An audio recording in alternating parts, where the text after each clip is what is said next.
Sem mais delongas, nós estamos aí numa sequência de mensagens, começamos domingo passado, uma série de mensagens sobre exercícios espirituais, e hoje convidei o pastor Gustavo para estar conosco. Vem cá, pastor Gustavo. Ele esteve aqui conosco semana passada, estava aí com a sua família, ele tem pastoreado lá em Macapá, não é isso?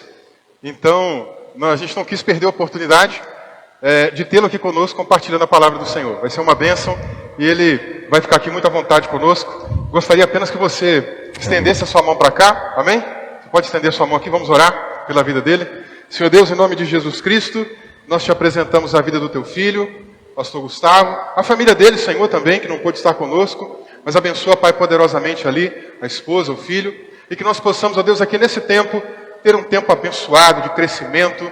Deus amado, aquilo que o Senhor colocou no coração do teu filho, fala conosco de maneira poderosa, de maneira abundante. Fala conosco, ó Deus, nesse momento. Que a tua palavra, como a gente tem dito aqui, a gente crê, Senhor, nisso, ela não volta vazia. O Senhor tem algo para cumprir aqui no nosso coração. Seja feita aqui a tua vontade, portanto, Pai, nós assim oramos desde já e agradecemos em nome de Jesus. Amém e amém. Amém, meus irmãos? Deus abençoe. Obrigado, pastor. Amém.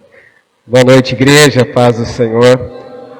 Para mim é uma alegria enorme, uma honra poder estar aqui com os irmãos. Obrigado, pastor Vinícius, por dar a oportunidade de compartilhar com os irmãos a palavra do Senhor. Eu gostaria que você, por gentileza, abrisse sua Bíblia em 1 João, capítulo 5. Primeira carta de João, capítulo 5. Nós vamos ler 3 versos, do verso 13 ao verso 15. A minha versão, talvez é um pouco diferente dos irmãos, é a da King James, mas vocês podem ver que o sentido é o mesmo. Infelizmente, minha família não pôde estar aqui junto, mas, se Deus quiser, na próxima oportunidade eles estarão. 1 João, lá no finalzinho da Bíblia. Então diz assim a palavra do Senhor, a partir do verso de número 13. Estas orientações vos escrevi, a fim de saberdes que tendes a vida eterna, a vós outros que credes em o nome do Filho de Deus. E esta é a segurança que temos para com Ele, que se lhe fizermos qualquer pedido, de acordo com a vontade de Deus, temos a certeza de que Ele nos dá atenção. E se estamos certos de que Ele nos dá atenção a tudo quanto lhes rogamos, estamos convictos de que receberemos os pedidos que lhe temos feito. Amém, meus irmãos? Vamos orar. Querido Deus, graças te dou, Senhor Deus, por essa noite, por essa oportunidade rica e maravilhosa de estar na tua casa compartilhando a tua palavra. Senhor Deus, eu tenho poder somente de falar aos ouvidos dos irmãos, mas o Senhor tem o poder de falar à mente e o coração. Por isso eu te peço encarecidamente que o teu Espírito Santo, Senhor Deus, venha iluminar o nosso entendimento. Venha, Senhor Deus, não gerar apenas conhecimento, mas nos transformar à imagem do teu Filho Jesus Cristo. Essa é a minha oração, em nome de Jesus. Amém. Bom, então, dando continuidade, o pastor Vinícius começou no domingo passado, o tema que ele tinha dado, agora não sei se é da mensagem ou se é da série, mas academia espiritual. E quando ele fez uma comparação de academia espiritual com a academia que nós vamos fazer, musculação, atividade física.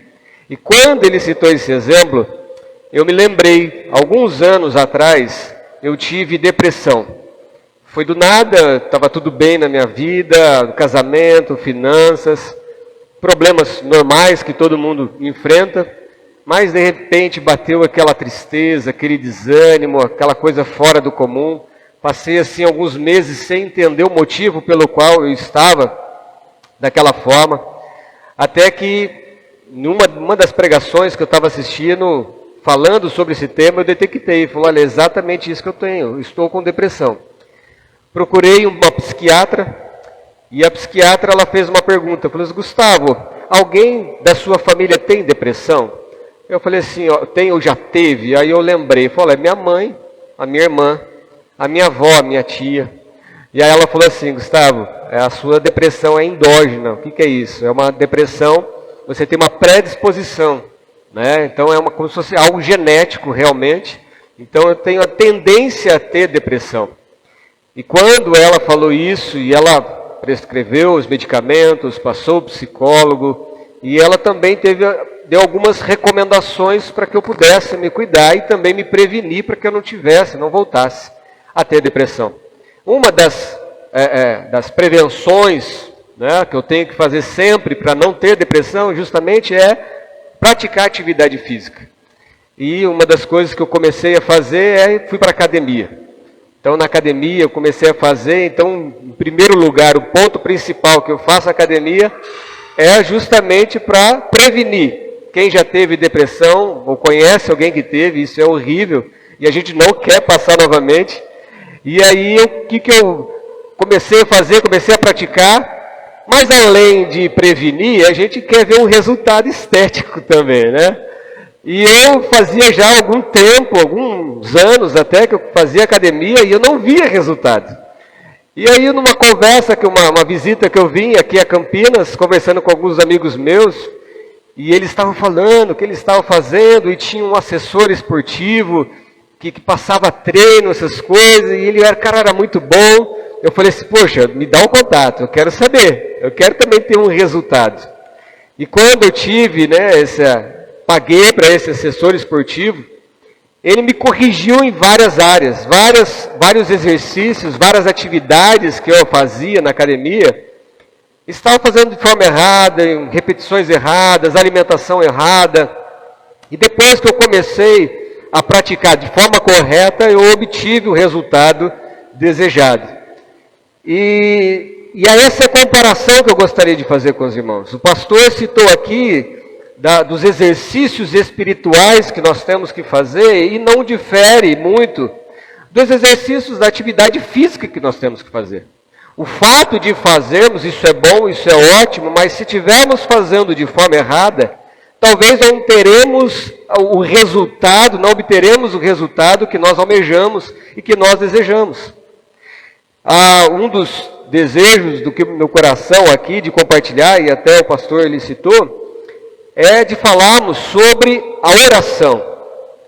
Assim como nas atividades físicas, quando nós fazemos e nós melhoramos, na minha vida pelo menos, além da prevenção da depressão, eu tive várias melhoras. Dores no corpo que eu tinha, dores no ombro, dores nas costas, a estética, a autoestima, várias áreas, o meu sono melhorou. Assim como a atividade física, que é boa, numa visão ainda terrena, Paulo vai falar que isso ainda é pouco comparado com a atividade espiritual, com a piedade, com a vida espiritual. Se nós temos melhoras significativas na nossa vida física terrena aqui, com apenas atividade física, quanto mais teremos com uma prática de uma atividade espiritual saudável e fazendo de forma bíblica e correta, guiada pelo Espírito Santo. Eu tenho certeza que isso melhorará as nossas vidas em diversas áreas. Nos impactará de forma significativa em várias áreas da nossa vida. E isso já é mais do que o suficiente, não só na nossa vida agora, como foi pregado domingo passado, mas também no porvir. Amém, irmãos? Então, o tema dessa noite, o tema da mensagem é Deus ouve a nossa oração. E quando eu digo Deus ouve a nossa oração, a nossa quem? De quem que Deus ouve a oração? A princípio nós podemos pensar, Deus ouve a oração de todo mundo, mas não é bem isso que diz as Escrituras. No versículo 13, se nós olharmos no versículo 13 que nós lemos, vai dizer, estas orientações vos escrevi, a fim de saberdes que tendes a vida eterna, a vós outros que credes em o nome do Filho de Deus. Notem que a promessa da vida eterna, a promessa de que Deus atenderá a nossa oração, como nós veremos no verso seguinte, a promessa de que Deus ouve os nossos pedidos, está restrito a um grupo seleto de pessoas. E quem são essas pessoas? O versículo 13, a vós outros que credes em o nome do Filho de Deus, a saber, Jesus Cristo. O que é a oração? A oração é uma conversa direta que nós temos com o próprio Deus. Nós não precisamos, na nossa oração, pedir para a mãe pedir para o filho pedir para o pai nos atender.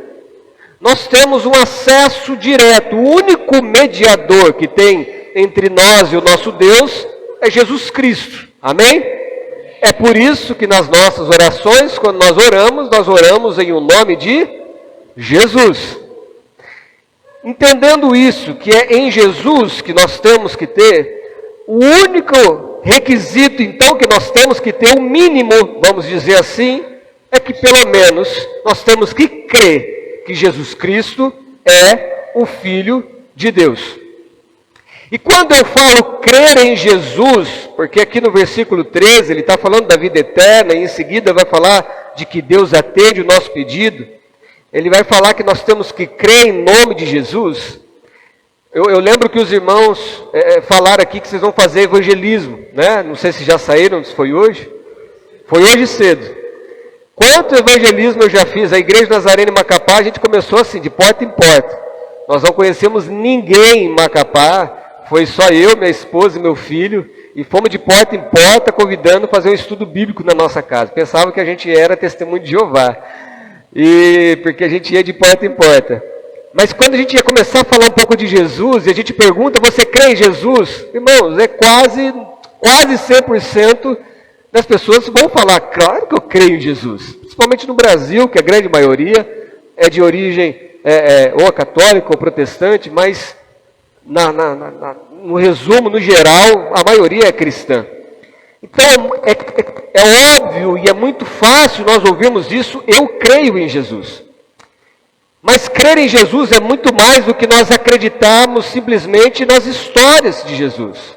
É mais do que cremos de que Jesus multiplicou os pães e peixes.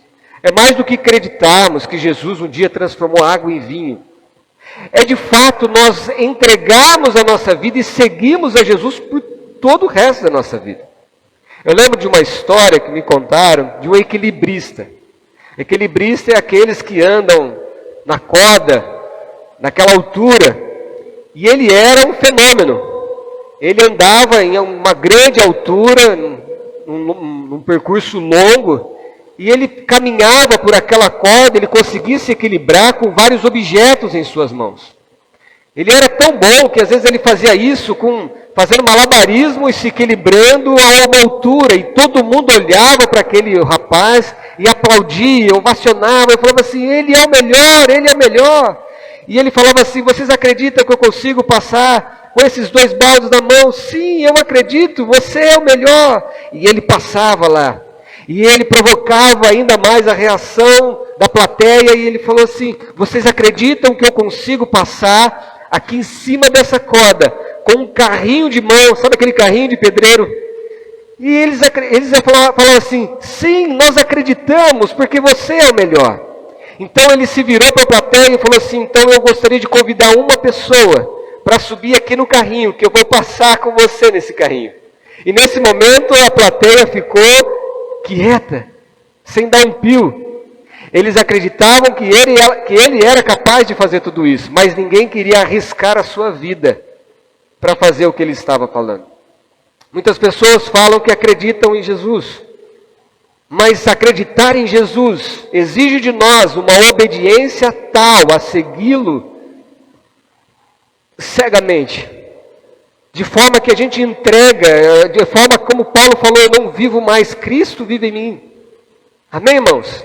Isso é acreditar em Jesus. E quando nós acreditamos em Jesus, nós nascemos de novo. A palavra diz que nós somos regenerados.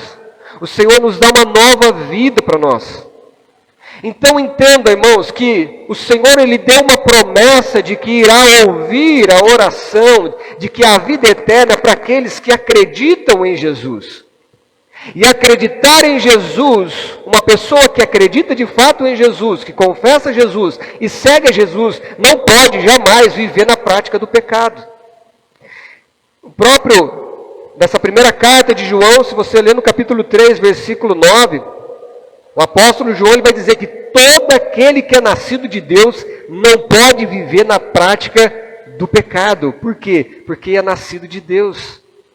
Isaías 59, versículo 1, ele vai dizer assim, Deus vai dizer, a minha mão não está encolhida, não está ressequida ao ponto que eu não possa te salvar. E nem os meus ouvidos estão tampados de forma que eu não possa te ouvir. Mas no versículo 2 de Isaías 59, ele vai dizer, mas são as vossas maldades que fazem separação entre vós e o vosso Deus. São os seus pecados que o impedem de ouvir. Perceba, são os pecados que impedem Deus de ouvir a nossa oração. No Evangelho de João, capítulo 9, quando tem a cura daquele cego de nascença, ali está registrado que eles duvidam, né, de que foi Jesus quem operou aquele milagre maravilhoso. Imagina, um cego de nascença, que muitos ali viam e testemunhavam que de fato era cego, e de repente ele começa a enxergar. E quando eles vão questionar aquele cego, ele fala algo que as Escrituras registram isso, e se está na Escritura porque é verdade, ele vai dizer, ora, nós sabemos que Deus não ouve os pecadores.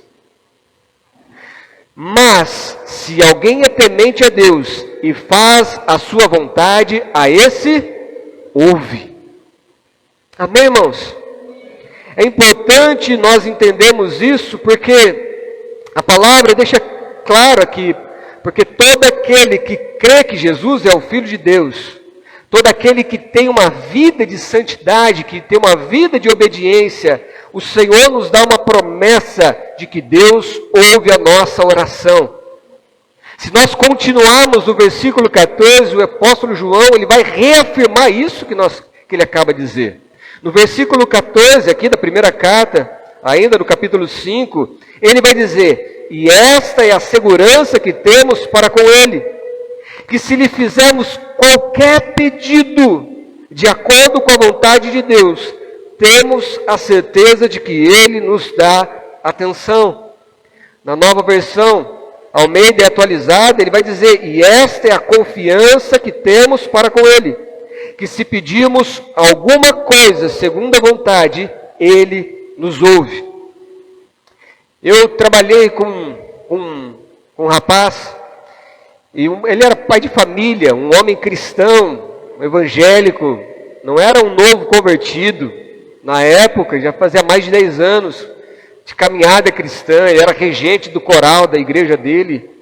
E ele compartilhou comigo um dilema que ele estava sofrendo. Ele tinha um filho pequeno, casado, fazia pouco tempo. E ele falou assim, Gustavo, eu estou querendo sair da empresa, não aguento mais, eu estou estressado, e eu não sei se eu saio, não sei se é a hora certa, não sei se eu falo com o gerente. E eu virei para ele e fiz uma pergunta simples que um cristão faz. Perguntei, você já orou sobre isso? E para o meu espanto ele diz assim, não, pastor. Não era pastor. Não, Gustavo. Ele disse assim, Deus tem problemas muito maiores para resolver. Como que ele vai ficar ouvindo esse meu problema que aos olhos dele era tão pequeno?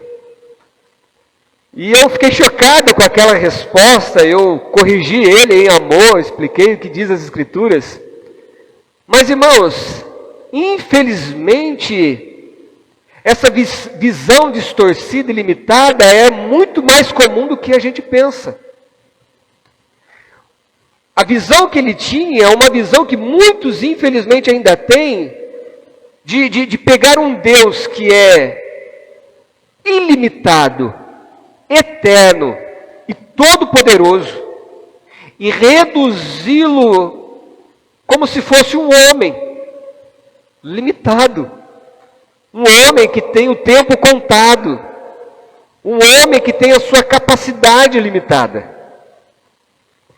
É muito comum nós ouvirmos pessoas que, nas suas falas e nas suas práticas, principalmente em questão de oração, uma visão com Deus limitada. Em que sentido? Alguém aqui já ouviu uma pessoa falando assim, olha, vou orar de madrugada porque a fila é menor? Já ouviu? Sim ou não? Irmãos, eu já ouvi isso muitas vezes. E pessoas acreditam que se orar de madrugada, a fila é menor.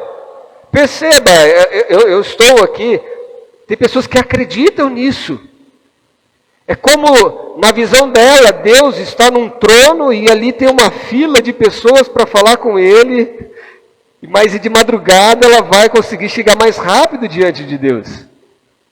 Ou pensam assim, se eu orar de madrugada, e gente, não tenho nenhum problema, eu oro de madrugada. A questão não é adorar de madrugada, é a questão de você limitar Deus a uma condição, para que Ele venha te ouvir. Há pessoas que acreditam que se eu for no monte orar, ali Deus vai me ouvir. Tem pessoas que para orar, ela muda o jeito dela falar. Tem pessoas que mudam o tom de voz, porque ela fala que tem que falar daquele tom, né? Aquela jeito, oh Deus, Abraão, de Isaac, de Jacó. Ela muda de personalidade, é como se ela tivesse que fazer isso para que Deus pudesse atender e ouvir a oração dela. Às vezes nós olhamos, pessoas olham para Deus e imaginam que Ele é uma pessoa impaciente, sabe aquela que quando você vai conversar, a pessoa fica tremendo a perna assim, ansiosa de você acabar logo de falar, porque ela tem um monte de coisa para fazer. Ou pensam que você vai falar com Deus e Deus está no celular ali, ó, nem te dando atenção. Ou que Deus é como um médico, como muitos médicos hoje, que você vai falar com Ele, e Ele mal olha na sua cara, você nem está falando o que aconteceu, Ele já está escrevendo a receita ali para você, e tchau, e bênção. Não! Nós precisamos entender o que a palavra de Deus está dizendo para mim e para você, é o seguinte, ela nos assegura que se nós cremos no nome do Filho de Deus, esta é a segurança que temos para com Ele. Não importa o lugar, não importa a hora, não importa condições humanas. A hora que for, a condição que for, nós temos a certeza de que Ele nos ouve. A palavra diz, nós temos a certeza de que o Deus Altíssimo, Ele nos dá atenção. Posso ouvir um glória a Deus por isso, irmãos? Glória a Deus! Tem uma pessoa que é muito influente no nosso meio, que faz 1 ano que eu estou tentando falar com ele. Mais de 1 ano que eu estou tentando falar. E ele não tem tempo para me atender. Irmãos, eu tenho acesso ao Deus Todo-Poderoso. Eu acho que a gente, por mais maduro que sejamos na fé, na espiritualidade que cresçamos, eu acho que aqui nessa terra, a gente não vai ter ainda plena noção do que é termos acesso a Deus através da oração. Eu acho que quando nós chegarmos no céu e a gente observar a beleza, a majestade, a santidade do nosso Deus, a gente vai falar assim, meu Deus, eu tinha acesso a Ele, eu podia falar com Ele em qualquer momento, em qualquer hora. E quantas vezes eu perdi tentando resolver os problemas com as minhas próprias mãos, com as minhas próprias forças. Bom, até aqui, irmãos, eu creio que está claro que o Senhor nos dá atenção, de que Ele ouve a nossa oração. E esse texto em específico, o apóstolo João, ele dá uma ênfase à oração mais no quesito de pedir algo a Deus. De fazer petições. Eu falarei sobre isso um pouquinho mais adiante, mas eu gostaria de investir um pouquinho mais de tempo sobre o conteúdo da nossa oração. Gostaria de desmistificar algumas coisas e reafirmar outras para que possamos de fato aproveitar ao máximo a nossa oração, aquilo que, de acordo com a palavra de Deus. Eu creio que você já ouviu, você já leu nas Escrituras, no Salmo 139, por exemplo, que antes de a palavra chegar à minha boca, Deus já conhece. Amém? A palavra também vai dizer que Deus é onisciente. O que é isso? Ele sabe de todas as coisas. Bom, se você pegar aqui, poxa, Deus é onisciente, Ele sabe de todas as coisas. E Deus, antes da palavra chegar na minha boca, Deus já sabe. Poxa, se Deus já sabe de todas as coisas, pastor, por que eu preciso orar? Se Deus já sabe que eu estou desempregado, eu preciso de emprego, por que eu tenho que orar e pedir para Ele, Senhor, abre uma porta de emprego? Se Deus já sabe que eu estou enfermo, que eu estou doente, eu preciso de uma cura, por que eu tenho que chegar para Deus e pedir para Deus, Senhor, me cura? Em nome de Jesus. Entenda, irmãos, que a oração ela não tem a finalidade de proporcionar a Deus o conhecimento da minha necessidade, de algo que eu preciso, do tipo assim, Senhor, não sei se o Senhor está reparando em mim, mas eu estou desempregado. Eu preciso de emprego. Senhor, não sei se o Senhor viu, mas ultimamente eu estou tossindo muito, eu estou mal, estou debilitado, estou afastado do emprego porque eu estou doente. Alô? O Senhor pode mexer os pauzinhos e fazer um milagre na minha vida? Não! A oração não tem essa finalidade de avisar a Deus porque Ele não sabe do que está acontecendo comigo. Mas nós precisamos entender que Deus sabe sim de todas as coisas. Deus sabe o que é melhor para mim e para você, mas isso não isenta de nós orarmos para que Ele venha promover a ação necessária para a minha cura, ou para o efeito que precisa acontecer na minha vida. Um exemplo disso, o profeta Elias. A palavra de Deus diz que Elias, Deus avisa para ele que era para ele voltar, se encontrar com o rei Acabe, que Deus derramaria chuva de novo. Lembra? Elias tinha orado e o céu tinha fechado e ficou sem chover por 3 anos e meio. Ao findar desses dias, Deus avisa para Elias, para ele ir falar com o rei Acabe e falar para o povo, porque ia cair chuva no céu. Embora Elias soubesse disso, Deus tinha revelado para ele o que iria fazer. Lá em Tiago, quando vai falar de Elias, que era um homem sujeito a eu, a você, as nossas paixões, ele orou e o céu fechou, e depois ele orou novamente e a chuva caiu. O fato dele saber de que ia chover não o isentou dele orar para que a chuva caísse. Olha que interessante isso em Jeremias 29, lá no verso 11, uma passagem tão conhecida, vai dizer o seguinte, Deus falando, eu é que sei dos pensamentos que tenho a vosso respeito. Depende da tradução, está planos. Eu é que sei os planos que eu tenho a vosso respeito, diz o Senhor. São planos ou pensamentos de paz e não de mal, para vos dar o fim que desejais. Presta atenção naquilo que ele acabou de falar. Deus está falando ali para o povo de Israel, e isso traz para mim e para você. Eu é que sei os planos que eu tenho a vosso respeito. Deus é quem sabe os planos, é Ele que escreveu todos os nossos dias no livro, é Ele que sabe tudo que vai acontecer na nossa vida. Ele que tem um plano para nos dar o fim. Deus já sabe o fim. Qualquer decisão que eu venha tomar não vai pegar Deus de surpresa. Deus já sabe a consequência de tudo. Amém, irmãos? Entendemos aqui? Deus tem um plano para a minha vida e para você. E Deus já sabe o fim.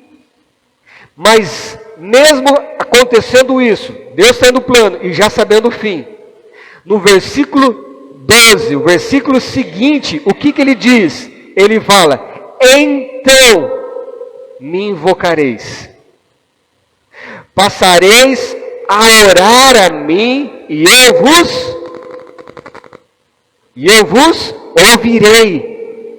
Perceba, Deus fala para Jeremias, eu tenho um plano, eu já sei o final. E então vocês me invocarão. Vocês passarão a orar a mim e eu vos ouvirei. O que isso quer dizer, irmãos? O fato de Deus já saber o plano, o final, as consequências, não isenta de eu e você nós orarmos, buscarmos o Senhor. Porque quando nós fazemos isso, irmão, pelo menos, não vou explorar tudo, mas pelo menos 3 coisas acontecem. Quando eu oro ao Senhor, quando eu busco ao Senhor, eu me submeto, me coloco numa posição de dependência. Eu reconheço que eu dependo do Senhor. Eu sei que Ele tem um plano maravilhoso na minha vida.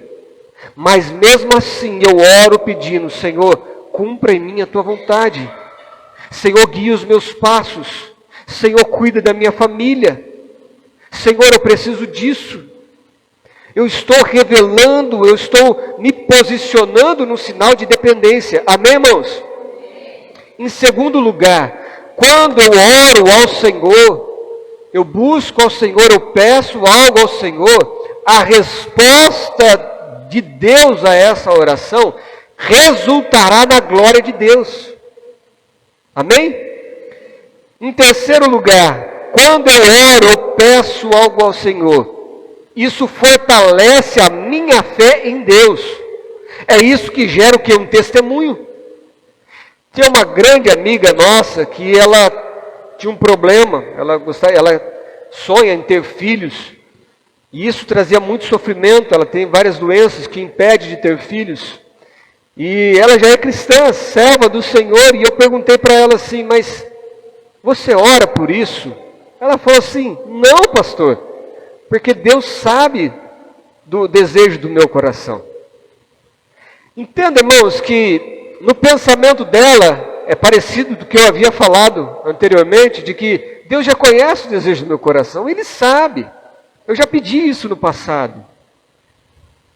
Mas eu falei para ela, falei assim, olha, por mais que Deus sabe, Deus realiza o desejo do nosso coração, isso é a palavra de Deus quem diz. Mas quando nós oramos, além de nós nos dependermos, além da resposta de oração vai glorificar a Deus, isso vai ser um testemunho. Por quê? Eu estou relacionando a minha necessidade a Deus. Você quer ver um exemplo disso? Quando você está com dor de cabeça. É tão simples hoje, a gente tem tão fácil acesso a medicamento, é tão baratinho, uma cartelinha, às vezes você paga R$4, você tem um remédio para dor de cabeça. E quando dá aquela dor de cabeça, normalmente a gente nem ora. A gente simplesmente pega o remedinho, toma lá uma dipirona, uma Novaldina. Em alguns minutos passa a dor de cabeça e a gente nem agradece a Deus por aquilo. Por quê? Porque a gente não relacionou aquela necessidade e a solução a Deus. Se você tem uma necessidade na sua vida e você não apresenta a Deus, se aquela necessidade é suprida, a gente não vai relacionar aquela cura, aquele milagre a Deus. Amém? Você está entendendo, irmãos? Faz sentido para você? Faz ou não? Amém. Glória a Deus. Mas você pode dizer assim, pastor, mas o senhor não sabe. Eu oro, mas Deus não me atende. Eu já orei tanto, eu orei por anos, mas Deus não ouve a minha oração. Vamos ver o que esse versículo ainda, o versículo 14 diz. Ele vai dizer, e esta é a segurança que temos para com Ele, que se lhe fizermos qualquer pedido, agora presta atenção, aqui está a chave, de acordo com a vontade de Deus, temos a certeza de que Ele nos ouve. Perceba que a resposta favorável de Deus está condicionada à vontade dEle. Quando fala a vontade de Deus, não quer dizer que o querer de Deus. Amém? Quando ele fala aqui, se você pedir de acordo com a vontade de Deus, Deus vai operar, vai fazer. Não significa que assim, no sentido de, sabe quando você chama assim, pastor, vamos jogar um basquete? Eu vi que o senhor falou bastante de basquete, deve gostar de jogar basquete. Pastor, vamos jogar basquete? Não, hoje eu não estou com vontade. Não é essa questão de vontade, de eu não estou disposto, ou eu não quero, não é isso que o texto está dizendo. O sentido de vontade, pedir algo de acordo com a vontade de Deus, é no sentido de que eu estou fazendo um pedido de acordo com os planos de Deus, de acordo com a onisciência de Deus. Ele sabe o que é melhor para mim e Ele sabe qual é o resultado que isso irá promover na minha vida. Ou seja, quando a gente pede algo para Deus de acordo com os planos de Deus, de acordo com a vontade, com com o caminho de Deus, isso é certo que vai fazer. A Bíblia diz em Provérbios 14, versículo 12, que há caminhos para o homem, que aos nossos olhos parecem direitos, mas o final dele é caminho de morte. O contrário também é verdade. Há momentos, há fases, há caminhos da nossa vida que aos nossos olhos parecem ruins, mas no final dele pode ser algo bom. Um exemplo disso é o povo de Israel no deserto. Irmãos, eles estão atravessando o deserto. Deserto é deserto, não é um lugar bom. Eles estavam cheios de privações, passando por provações. Um sol escaldante, faltava às vezes água e depois Deus provia, mas às vezes era vontade de comer algo. Não é à toa que a gente vai lendo ali Êxodo, Levítico, o povo reclamava, o povo murmurava. Aos olhos deles, em muitos momentos, parece que Deus estava prejudicando, parece que Deus tinha esquecido deles, parece que Deus não ia cumprir a promessa deles. Aos olhos deles, o Egito era melhor do que ele estava passando. Mas nós sabemos que Deus estava provando eles, estava transformando a mentalidade deles, e Deus estava conduzindo eles para algo melhor, que era a terra prometida. Amém, irmãos? Ou seja, a gente pode pegar o exemplo também do apóstolo Paulo. Apóstolo Paulo, ele vai falar que foi colocado nele o espinho da carne, que era como um mensageiro de Satanás que o esbofeteava, que o humilhava, que o colocava para baixo. Aos olhos dele aquilo era algo ruim. Quando ele foi pedir para Deus tirar, Deus falou não, porque a graça de Deus bastava. E Paulo, ele conseguiu entender que algo que parecia ruim, depois ele viu que aquilo de fato era bom, porque quando ele sentia aquilo, ele se sentia enfraquecido, e quando ele era fraco, é aí que ele era forte, porque ele buscava o Senhor.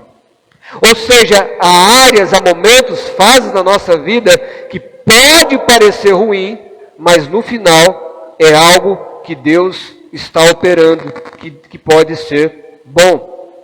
Ou seja, se a Bíblia diz de forma clara que se pedirmos qualquer coisa de acordo com a vontade de Deus, é certo que Ele nos atenderá.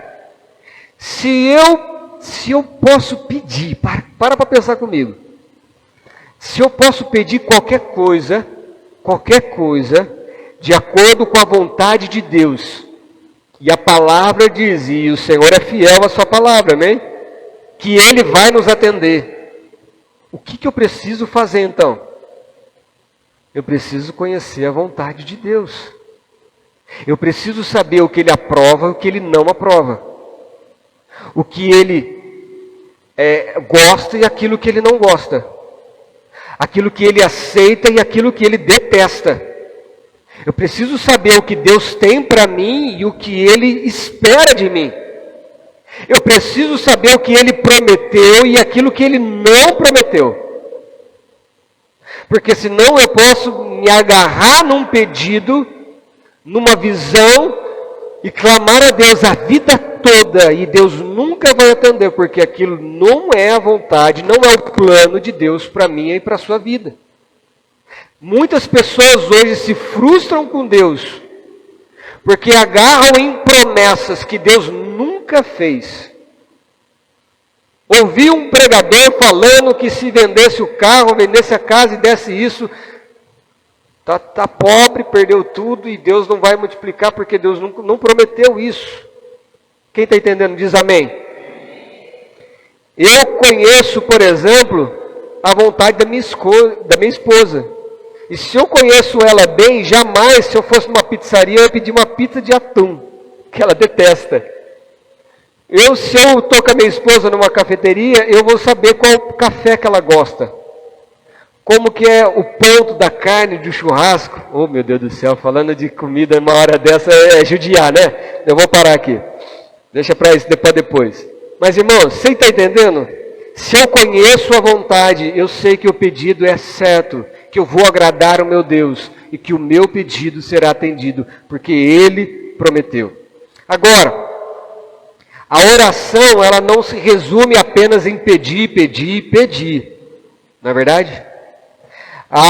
a mais coisa. Para que mais que a oração ela serve? Os propósitos das orações. Como nós sabemos, a oração é o meio que Deus designou para que nós conversássemos com Ele. É a mesma forma quando a gente conversa com um amigo, conversa com pessoas que nós temos relacionamento. Então, por exemplo, quando alguém faz algo louvável, quando alguém pratica algo que você fala, cara, ele fez muito bem feito. Você viu como aquela pessoa ela canta bem? Você viu como aquela pessoa é altruísta, ajudou o outro? O que nós fazemos para essa pessoa? A gente elogia essa pessoa, sim ou não? A gente elogia, a gente reconhece algo de bom que ela fez. Em outras palavras, quando nós olhamos para Deus e reconhecemos a bondade, a misericórdia, a fidelidade de Deus, irmãos, a gente pode falar aqui a noite toda das maravilhas de Deus, das qualidades de Deus. E a gente pode verbalizar isso através do quê? Do louvor. Amém? Eu louvo a Deus quando eu reconheço a bondade, a misericórdia, o amor dEle para comigo, para conosco. Quando alguém, por exemplo, que você reconhece que alguém fez algo bom para você, que em algum momento a pessoa veio e te ajudou, o que você faz? Você fala o quê? Você agradece aquela pessoa. Amém? Deus tem feito algo bom para a sua vida. Nós temos muitos motivos para agradecer ao Senhor. Salmo 116, o que darei eu ao Senhor por todos os benefícios que eu tenho recebido? Quando alguém erra, ou melhor, quando você erra com uma pessoa, né?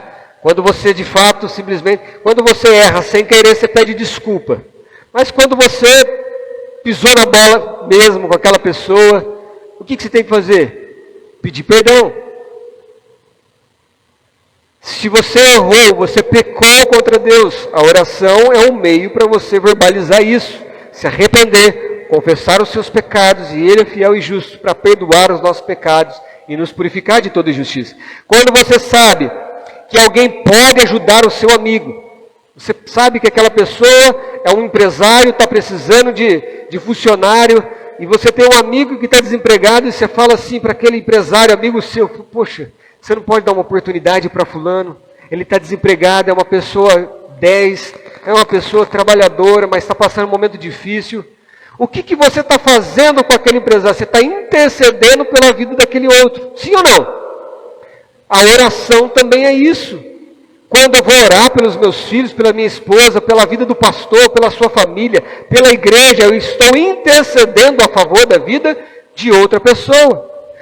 Irmão, quando você está preocupado com algo, você não sabe o que fazer, você chega em alguém que é um pouco mais sábio, que pode te ajudar, você pede conselhos, é ou não é? Você abre o seu coração, você fala, poxa, eu estou preocupado, eu não sei se eu escolho isso, eu não sei se é aquilo, eu não sei o que fazer em determinada situação. Irmãos, o nosso Deus é aquele que está disposto a nos dar atenção. É aquele que você pode rasgar o seu coração, você pode ser você mesmo, sem máscara, sabe, sem trejeitos, você pode ser você mesmo. E Ele vai te dar atenção. Nós temos um sumo sacerdote que se compadece de nós, que entende o que nós estamos passando. Isso é maravilhoso. Irmãos, todos esses exemplos que eu citei aqui são coisas que nós fazemos diariamente com pessoas que nós nos relacionamos. Presta atenção no que eu acabei de falar. Esses exemplos que eu dei, de agradecer, de elogiar, de pedir perdão, de interceder, de pedir conselhos, são coisas que a gente faz diariamente com pessoas que nós nos relacionamos. E eu quero finalizar exatamente com esse ponto. Não existe relacionamento sem comunicação. Não existe relacionamento sem comunicação. Eu tenho certeza aqui que você, na sua fase de adolescência, na sua juventude, você tinha amigos de verdade, Pessoas que riam com você, choravam com você, aprontavam com você na escola, mas era amigo, aquela pessoa que você podia contar. Mas, com o passar dos anos, um pegou um caminho, o outro pegou outro, perderam o contato, passou-se anos. Eu vou perguntar, vocês ainda são amigos? Não. Perdeu o contato. Às vezes você encontra, esses dias eu encontrei um amigo meu, que estudou comigo, que fazíamos tanta coisa juntas. Encontrei no shopping, fazia mais de 15 anos que eu não via. E aí, cara, e aí, como que você está? Tô bem, tô bem. Seu filho? Esse aqui também é meu. E você está legal? Tô legal. Ah, tá bom. Então tá. Até mais. E não éramos mais amigos. Não estou falando que somos inimigos. Não é isso. Eu creio que vocês estão entendendo. Mas se a gente não tem comunicação, se a comunicação perde, não tem mais relacionamento. Ah, mas de vez em quando eu falo.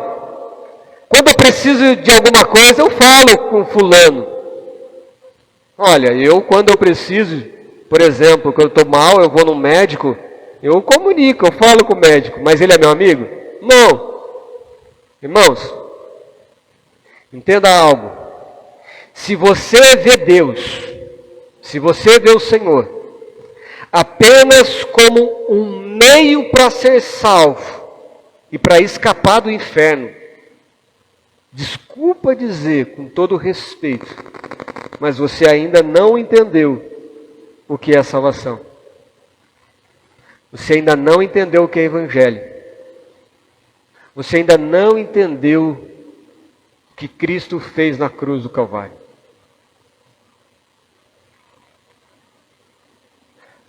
Lá em Gênesis, quando Deus fez o homem e a mulher, a criação, a gente vê o amor de Deus e o cuidado de Deus e como Deus quer o melhor para o ser humano. Deus colocou eles no paraíso. A palavra de Deus vai dizer, irmãos, que o próprio Deus, na viração do dia, ia lá para conversar com eles. Eles tinham um relacionamento direto com o Criador de todas as coisas. Eu, nas minhas viagens, eu fico imaginando Deus chegando ali para falar com Adão, falar com Eva, e eles contando para Deus e falando assim, olha, esse animal aqui, eu coloquei o nome de galo, o que o senhor acha? E Deus falando assim, combina. Mas e a fêmea, qual o nome? Ah, se ele é galo, ela é um pouquinho menor, eu acho que é galinha. O que você acha? Você acha que ficou bom? E Deus falando assim, ficou perfeito o nome. Sabe aquela conversa amigável, gostosa? Mas a palavra vai dizer que quando eles desobedeceram a Deus, que eles comeram o fruto proibido, aquele relacionamento foi quebrado. Eles foram expulsos do paraíso, mas o mais grave que aconteceu ali é que o relacionamento que eles tinham acabou. Houve a queda. E com a queda, a palavra vai dizer lá em Romanos 3:23 que todos pecaram e destituídos estão da glória de Deus. Lembra de Isaías 59? O pecado nos separa de Deus. Nosso Deus é santo. Se Deus é santo, não dá para Ele se relacionar com o pecador. E o que Deus ele fez lá ainda no Antigo Testamento para restaurar o relacionamento? Deus escolheu homens, colocou eles como sacerdotes. O papel do sacerdote era representar o homem diante de Deus. Deus estipulou ali certos sacrifícios que eles tinham que fazer para que houvesse a expiação do pecado. Uma vez no ano, o sumo sacerdote, ele entrava no Santo dos Santos, que era o lugar onde estava a presença de Deus, para levar ali uma oferta a Deus, apresentar um sacrifício ali diante de Deus, uma vez ao ano. E Cristo, Jesus Cristo, o Filho de Deus, Ele veio ao mundo como o Cordeiro de Deus, para que não houvesse mais aquele derramamento de sangue, porque Deus não se agradava daquilo.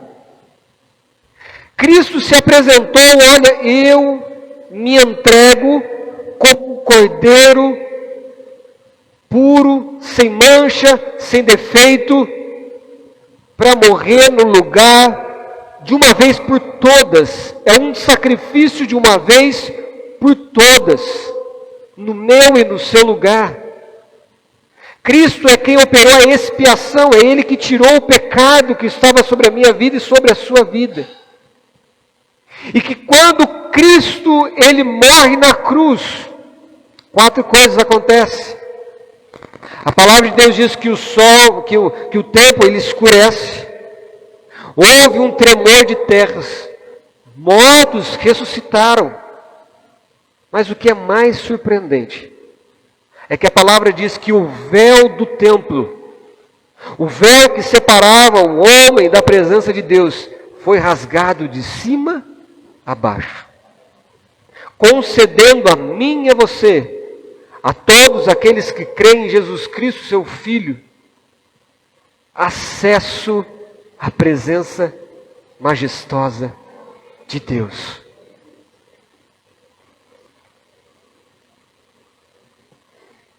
Hebreus 10, 20 diz: Jesus nos deu acesso a um novo e vivo caminho que Ele descortinou por intermédio do véu, isto é, o seu próprio corpo. Ainda em Hebreus capítulo 4, versículo 16, ele vai dizer: assim, aproximemo-nos com toda confiança no trono da graça, onde recebemos misericórdia e encontraremos graça para nos ajudar quando for preciso. Amém, irmãos? Aproximemo-nos confiadamente, com toda confiança, no trono da graça. O Senhor Jesus Cristo, Ele morreu no meu e no seu lugar, para restaurar aquele relacionamento que estava quebrado. Hoje nós temos um Deus que se revela a nós como um Pai, que nos adota como um filho, o que para mim é o maior símbolo de intimidade que Deus podia fazer, a maior figura de intimidade que poderíamos ter. É chamar um Deus Criador, o Todo-Poderoso, Majestoso, Rei dos Reis, Senhor dos Senhores, de Pai. É alguém que, como um filho, quando está assustado, pode levantar os braços: Pai, me pega no colo que eu estou com medo. Como um filho que às vezes não sabe a solução: Pai, você pode me ajudar? É como um filho que pode, sabe, deitar no colo do pai e falar assim: eu te amo. Eu quero estar contigo, Pai. Eu quero te agradar, meu Pai. Esse é um exercício da oração, irmãos. Se nós temos um relacionamento com Ele, nós teremos tempo para fazer isso. Nós teremos prazer em fazer isso. Não será um fardo. Não será uma perca de tempo. Não. Será o melhor momento do nosso dia. É quando nós estamos falando com o nosso Pai. Amém, irmãos? Qual é o tipo de relacionamento que você tem tido com Deus? Eu não sei o que você tem passado. Eu não sei a fase que se encontra a sua vida nessa noite. Mas eu creio, eu tenho certeza que se você crê em Cristo e você tem buscado ter uma vida de obediência, a qualquer hora, a qualquer momento, você pode ter certeza que Ele vai te dar atenção, que Ele vai ouvir. Você crê nisso, irmãos? Você crê mesmo, em nome de Jesus? Se você crê nisso, eu convido você a se colocar de pé e praticarmos a oração. Falarmos com o Senhor nesse momento. Não sei qual é o motivo, não sei o que está no seu coração. Ontem eu participei de um GC E no momento do GC, o líder falou assim, separa em duplas. E cada um conversa com a sua dupla, abre o coração, se tem algum pedido de oração. A pessoa que veio comigo, ele falou assim, pastor, para falar a verdade, o momento da minha vida, o que eu mais quero é celebrar a Deus. Eu quero agradecer a Deus. É um motivo de oração. Talvez você está aqui nessa noite, seu coração está alegre, está tudo indo bem na sua vida e glória a Deus por isso. Celebre, agradeça. Talvez você está aflito, amargurado, angustiado, preocupado com algo. E você tem acesso ao trono da graça. Se o pastor me permite, o altar aqui, fica à vontade para você vir e falar com o Senhor. Se você quer se ajoelhar aí, ou se você quiser ficar de pé, não me importa a condição, mas fala com Ele. Mas fala com Ele na certeza de que o Senhor está te ouvindo, de que Ele dá atenção, de que Ele se importa com você. Aleluia.